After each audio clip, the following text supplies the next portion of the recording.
Hello guys, આજે મને થયું કે હું લાઈવ આવું અને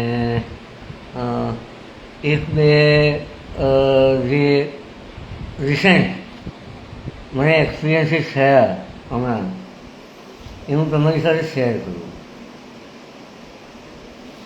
હવે વાત એવી છે કે ઘણી વખત આપણે ઘણા એવા લાઈફમાં ઇન્સિડન્ટ થતા હોય જેને આપણે ધ્યાનમાં નથી લેતા કે ઇગ્નોર કરતા હોય છે કે પછી આપણે એને બહુ રફલી કે બહુ રૂડલી આપણે ટ્રીટ કરતા હોઈએ છીએ, રાઈટ.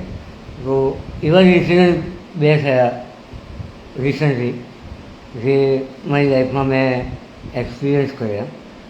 એમાં એક એક્સપિરિયન્સ હું તમને શેર કરું તો તમને કદાચ યાદ હોય તો બૂટ પોલિશ કરનારા નાના નાના છોકરા ક્યારેક આપણી આજુબાજુમાં કોઈક એવા કોર્પોરેટ ઓફિસીસ આગળ ઊભા હોય કે કોઈક મોલ આગળ ઊભા હોય કે કોઈક હોટલ આગળ ઊભા હોય તો એક થેલી હોય હાથમાં અને બ્રશ હાથમાં હોય અને શૂઝ પોલિશ કરવાનું આપણને પૂછતા હોય છે, રાઈટ. આ લગભગ થયું હશે તમારી લાઈફમાં એવી ઘટનાઓ કે તમે અકળાઈને કહી દેતા હોય કે ચલ આગળ જા, નીકળ, રાઈટ. પણ મારી લાઈફમાં એક જબરજસ્ત મેં આ વસ્તુ અનુભવ કર્યો મેં કે જે મારે શેર કરવો જોઈએ એવું મને લાગ્યું. એટલે મને થયું કે ઇન્સ્ટાગ્રામ ઉપર હું લાઈવ આવું અને આ અનુભવ હું શેર કરું તમારા લોકોની સાથે. કે હું એક ઓફિસની નીચે હું અને મારો એક ફ્રેન્ડ જ્યાં ટીપોસ જેવું હતું ત્યાં આપણે અમે બહાર ઊભા હતા અને ચા પીતા હતા. બપોરનો ટાઈમ હતો, ભરપૂર તડકો ગરમી એ સમય હતો અને બે છોકરાઓ આવી રીતના શૂઝ પોલિશ કરવા માટે અમારી આજુબાજુમાં ફરીને બધાને પૂછતા હતા કે શૂઝ પોલિશ કરવી છે. અમારા સુધી આવ્યા નહોતા પણ આજુબાજુમાં ફરતા હતા અને વિવેક ક્વાઇટ અમે ચૂપ હતા. અમે અમારી વાતનું કોઈ ડિસ્કશન સ્ટોપ થયેલું હતું અને વિવેક એન્જોઈંગ ચા પીતા હતા અમે. અને એ ડ્યુરેશનમાં પાછળ અમારી પાછળની સાઈડે બે ભાઈઓ જ્યાં આગળ ક્યારો ને બેસવાની જગ્યા હતી ત્યાં આગળ બેઠા અને એ બે છોકરા, પહેલાં તો મને બે છોકરા લાગ્યા પણ એ વાતની હકીકત ત્યારે ખબર પડી જ્યારે એ લોકોની વાત મારા કાન સુધી આવી અને અમે સાયલન્ટ હતા તો એ સાંભળી. એક મોટો ભાઈ હતો અને એક નાનો ભાઈ હતો અને બે જણ વાત કરતા હતા. એમાં નાના ભાઈએ પેટમાં દુખતું હતું. કેમ દુખતું હતું? ભૂખના લીધે દુખતું હતું. અને સવારથી એ લોકો નીકળ્યા હશે 9-10 વાગ્યાથી પણ એમને એવું કંઈ કામ કોઈએ આપ્યું નહીં, મળ્યું નહીં એવું હતું. એ નાના ભાઈએ ભૂખના મારે પેટમાં દુખતું હતું એટલે એને મોટા ભાઈએ કીધું કે મને પેટમાં બહુ જ દુખે છે, બહુ જ ભૂખ લાગી. એટલે મોટા ભાઈએ મોટા ભાઈનું કામ કરે એટલે મોટા ભાઈએ એને એવું સજેશન આપ્યું કે આપણે જોઈએ અહીંયા આગળ એક બે કામ આપણને મળી જશે પછી કંઈક થઈ રહી એમ.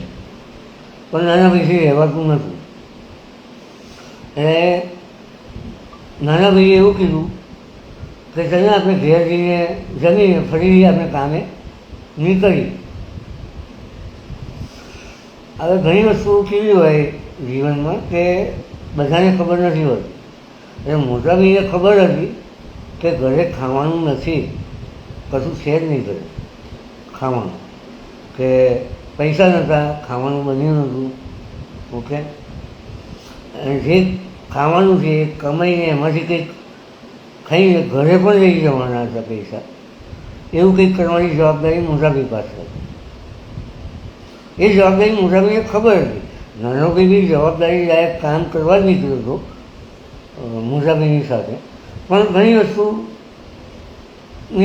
લાઈફમાં ખબર ના હોય એવું બની શકે.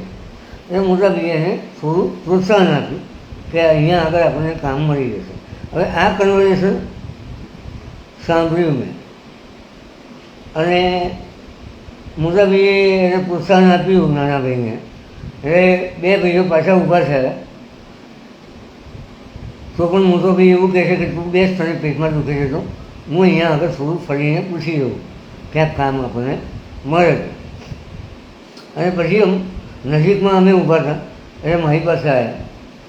એટલે મને સારું એવું થયું કે કામ કરીને આપીશ એ પાક્કું છે. પણ પહેલાં એને ભૂખ લાગી છે તો પહેલાં હું ખવડાવી દઉં. એટલે હું નજીકના પેલા હોટલ જેવું હતું જ્યાં આગળ પેલા પરોસા હાઉસ જેવું હતું. મેં કહ્યું આ તડકામાં તપે છે છોકરાઓ, પરસેવો પાડે છે, પેટમાં દુખે છે એને, તો પહેલાં હું એ લોકોને કંઈક ખવડાવી દઉં. એટલે મેં પેલા મોટા ભાઈ મારી પાસે આવ્યો એટલે મોટા ભાઈને પૂછ્યું, મેં કીધું એક કામ કર, તમને ભૂખ લાગી છે તો તમે પહેલાં ખાઈ લો અને પછી મારી શૂઝ પોલિશ કરી આપજો મને. તો તમે જુઓ કે ઘણા માણસો એવા પેલા સ્વાભિમાની હોય કે એમને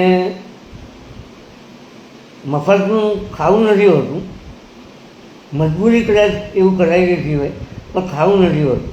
નાના ભાઈએ પેટમાં દુખતું હોવા છતાં મેં એ ઓફર આપી એને કે હું તમને કદાચ ખવડાવી દઉં પછી હું મારી શૂઝ પોલિશ કરું અને એના હું તમને પૈસા પણ આપીશ. તો મોટા ભાઈનો જવાબ શું હતો ખબર છે કે મને તમે કામ આપશો એમાંથી હું કમાઈશ તો અમે ખાઈ લઈશું, એવી રીતના અમારે નથી ખાવું. રાઈટ? એટલે આવા પણ સ્વાભિમાની માણસો હોય છે કે જે પોતાના પેટને પૂરું કરવા માટે કામ કરીને મહેનત કરીને ખાવા માટે મથતા હોય છે, જે આપણે દરેકને એક રાખીને હાંકતા હોય છે. ઘણી વખત આપણે એ નથી સમજી શકતા કે આ જરૂરિયાત છે એને આપણે કામ આપવું જોઈએ. ઘણા એવા પણ આપણને મળતા હોય છે મફતનું ખાવાવાળા હોય છે, એ વાત સાચી હકીકત છે. પણ આ અનુભવ મને થયો પછી મેં શૂઝ પોલિશ કરવા આપ્યા, એને પોલિશ કર્યા, એના મેં પૈસા આપ્યા, છતાં પણ મેં એને એવું કીધું કે સર આપણે હું મારી તરફથી તમને ખવડાવું. એટલે એ પરોઠા હાઉસ પાસે હું રહી ગયો. અને ઘણી વખત કેવું હોય કે અમુક હોટલવાળા અમુક પ્રકારના માણસોને એન્ટ્રી નથી આપતા હોતા. આ કોઈ એવી જાજરમાન હોટલ નથી, કોમ્પ્લેક્સની નીચે એક નાનું એવું પરોઠા હાઉસ હતું, પણ એસી પરોઠા હાઉસ હતું. એટલે મેં પહેલાં અંદર જઈને માલિકને પૂછ્યું, મેનેજરને, કે મારે પેલા બે છોકરાઓને ખવડાવવું છે. છોકરાઓ વ્યવસ્થિત દેખાતા હતા, કપડાં પણ વ્યવસ્થિત હતા પહેરેલા. ઓકે, તો તમે શું એમને એલાઉ કરશો અહીંયા ખાવા માટે? એને કીધું હા, કેમ નહીં. તો મેં એ બે છોકરાઓને બોલાયા, અંદર બેસાડ્યા અને પરોઠા ઓર્ડર કર્યા. હવે એટલા બધા લર્નિંગ મને આમાંથી મળ્યા કે જે મને એવું લાગ્યું કે મારે શેર કરવું જોઈએ. હવે બેઠા, વેટર આવ્યો પાણી આપવા. પાણી હતું ઠંડુ. હવે આ છોકરાઓને કાયમ તડકામાં ફરીને કામ કરવાનું હોય એટલે એમને ઠંડુ પાણી ના ફાવે. ઠંડુ પાણી પીવે તો એ બીમાર થઈ જાય. રાઈટ? એટલે પહેલાં એને એવું કીધું કે અમારે ઠંડુ પાણી નથી, અમને સાદું પાણી. એટલે વેટર પાસે મેં સાદું પાણી મંગાવ્યું, સાદું પાણી આપ્યું. પછી થોડી વાર બેસી ગયા એટલે કુલિંગ એસી. આપણને એવું હોય કે ગરમીમાં આટલા બધા ધબધબતા તડકામાં છોકરાઓ ફરે છે તો ઠંડકમાં એને સારું લાગશે. પણ એનાથી પણ એમને તકલીફ થઈ. એનું કારણ કે તડકામાં ફરે ને આવી ઠંડકમાં બેસે તો બીમાર પડે. એટલે પેલા મોટા ભાઈએ મને એવું કીધું, મને કે અંકલ એક કામ કરશો તમે? મેં બોલ. તો કે અમે ત્યાં બહાર બેસીએ. મેં કેમ? આ ઠંડક છે, બહાર તડકો છે, ગરમી છે.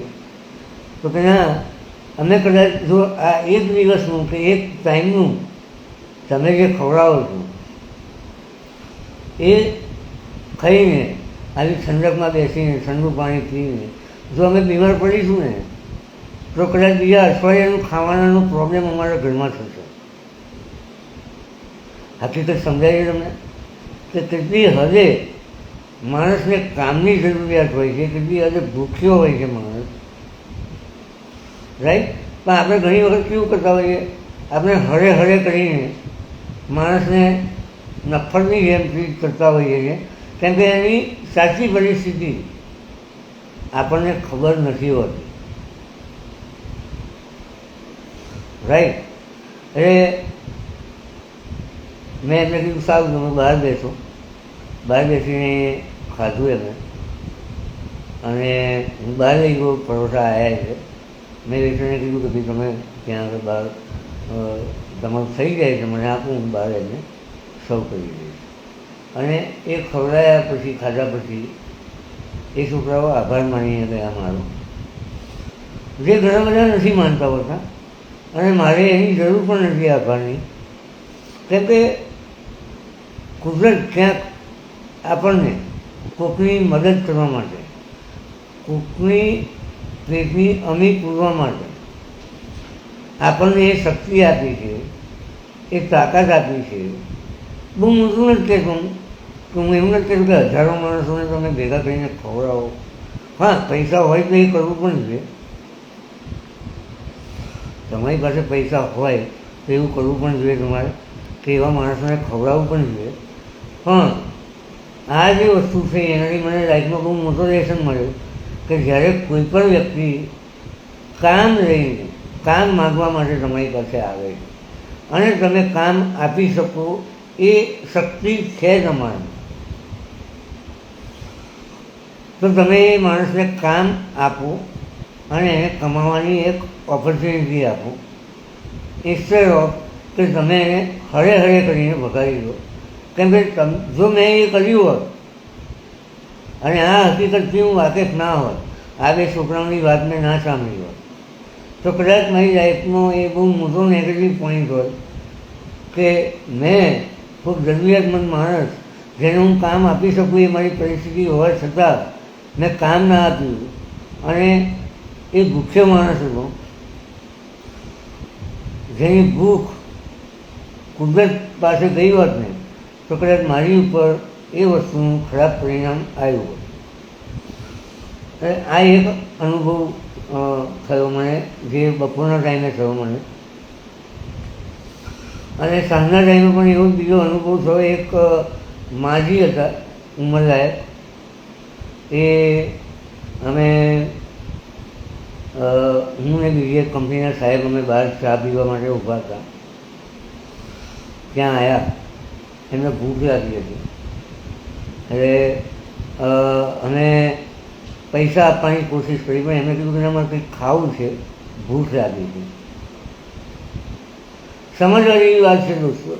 ઘણા બધા ભિખારીઓ ફરતા હોય છે તમારી આજુબાજુમાં, ના નથી પાડતું, પણ આ બીજો એક કિસ્સો જે આજની તારીખમાં મારી સાથે થયો, તે મારીને ભૂખ લાગી હતી અને જોઈએ એવું નથી લાગતું કે એ ભિખારી કે એ ટાઈપના વ્યક્તિ હોય, ક્યાંક કોઈક સમાજમાં કે એમના ઘરમાંથી કે જરૂરિયાતમંદ માણસ હોય કે ભૂખ્યું માણસ હોય, એની પાસે પરિસ્થિતિ ના હોય પણ ભૂખ લાગી હોય, તો આપણે એ માણસને એટલીસ્ટ જે ખવડાવી શકતા હોય આપણી તાકાત પ્રમાણે, આપણી શક્તિ પ્રમાણે, એ આપણે ખવડાવવું જોઈએ.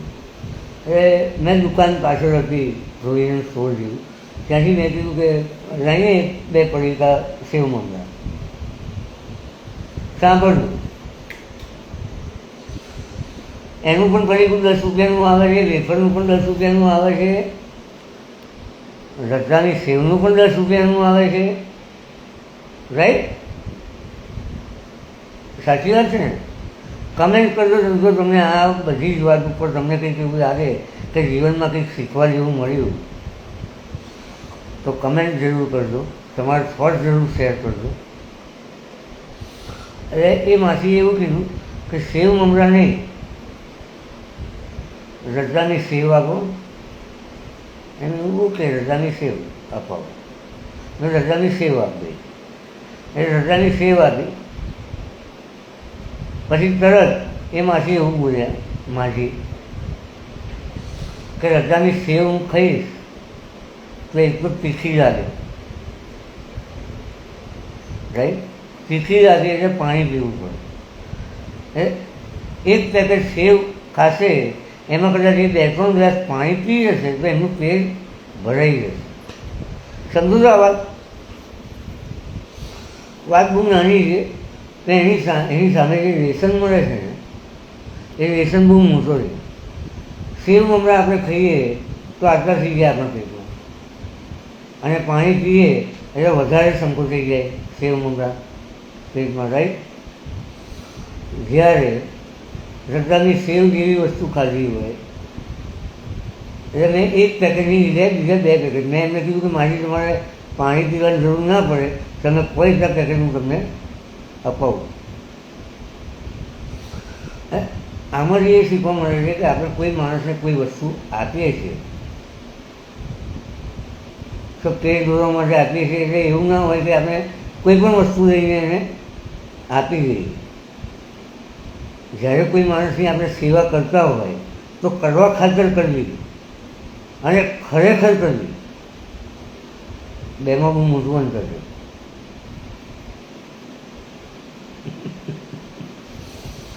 એટલે આજના દિવસમાં મને લાઈફમાં બહુ મોટા કહેવાય, આમ વાત નાની છે પણ બહુ મોટા લેસન મને મળ્યા. તો મને એવું થયું કે હું તમારા લોકોની સાથે શેર કરું અને તમને શું લાગે છે આ જે લેસન. આમાં કોઈ બધાય હાંકવાની વસ્તુ નથી કે હું એવું નથી કહેતો કે મેં કંઈ બહુ મોટું કામ કરી નાખ્યું છે. કામ મેં કોઈ મોટું નથી કર્યું, પણ જે જીવનમાં ઉતારવા જેવું લેસન છે એ મને આજે મળ્યો. એટલા માટે મેં શેર કર્યું કે આવું કદાચ તમારી આસપાસ તમારા જીવનમાં ક્યાંક આગળ પાછળ થતું હોય, કોઈક એવા જરૂરિયાતમંદ માણસ તમને પણ મળતા હોય, પણ યાદ રાખજો જરૂરિયાતમંદને આપજો. એવા માણસને 10 રૂપિયા ના આપતા કે જે દેશી દારૂની પોટલી મારીને રસ્તા ઉપર નાટક કરતા હોય, રાઈટ? અને એવા ઘણા તમારા સર્કલમાં પણ માણસો જોવા મળશે, એવા ભાઈબંધો પણ જોવા મળશે જે મતલબથી તમારો ઉપયોગ કરતા હશે, અને મતલબ પૂરો થઈ જાય અને માલ ખતમ મોહબ્બત ખતમ જેવો કિસ્સો હોય. I am sorry to use this language, પણ એવા લોકો હોય છે જીવનમાં કે જે મતલબ અને પરિસ્થિતિ પ્રમાણે દરેકનો ઉપયોગ કરતા હોય છે. અને બીજા એવા પણ લોકો હોય છે જે ખરેખર જરૂરિયાતમંદ હોય છે પણ એમના સુધી એવા માણસો નથી પહોંચતા, એવી મદદ નથી પહોંચતી જે ખરેખર કરી શકતા હોય પણ કરતા નથી હોતા. એટલે દોસ્ત આજના લાઈફમાં બસ આટલું જ. હું જેવા મારી જીવનમાં આવા મને લેસન મળતા રહેશે, પછી એ નાના છોકરામાંથી મળતા હોય, કોઈક કામ કરનારા કારીગરમાંથી મળતા હોય, કોઈક મિડલ ક્લાસ ફેમિલીમાંથી મળતા હોય, કોઈક એવા ભાઈબંધોમાંથી મળતા હોય કે જેમાંથી આપણને ઘણું બધું શીખવા મળતું હોય અને ખબર પડતી હોય કે કેવા માણસોને મદદ કરાય, કેવા માણસોની સાથે રહેવાય, કઈ પ્રકારના સર્કલમાં રહેવાય, કઈ પ્રકારના સર્કલથી દૂર રહેવાય, કઈ ટાઈપના માણસોને મદદ કરાય, કઈ ટાઈપના માણસોને મદદ ના જ કરાય. તો આવું અવારનવાર જ્યારે મને લાગશે, જ્યારે મને એવા અનુભવ થશે ત્યારે હું તમને શેર કરતો રહીશ. તો આ લાઈવ જે લોકો પણ જોવે, મારી એમને વિનંતી છે કે આમાંથી તમને જો કદાચ કંઈક શીખવા જેવું મળ્યું હોય તો, કે પછી તમારા કોઈ થોટ્સ હોય, કોઈ વિચાર હોય તો જરૂરથી શેર કરજો. અને તમે પણ આવા અનુભવો લાઈવ ના થઈ શકાય તો મારી સાથે વાત કરીને પણ શેર કરી શકો છો, મને મેસેજ કરીને પણ શેર કરી શકો છો. તો હું તમને ઇન્વાઇટ કરીશ કે આપણે લાઈવ આવીએ અને તમે તમારા અનુભવો શેર કરો અને આપણે આમ અવારનવાર વાત કરતા રહીશું. તો દોસ્તો, ઘણો આભાર અને તમારા મંતવ્ય લખવાનું તમે બિલકુલ ના ભૂલતા. અને તમને લાગે કે આ વિડીયો ઉપયોગી થઈ શકે એમ છે કોઈને પણ, કોઈ પણ માણસને, તો એને શેર કરવાનું ના ભૂલતા. હે ને? તો બાય દોસ્તો, thank you very much. Keep your self healthy, happy and motivated every day. Thank you. By.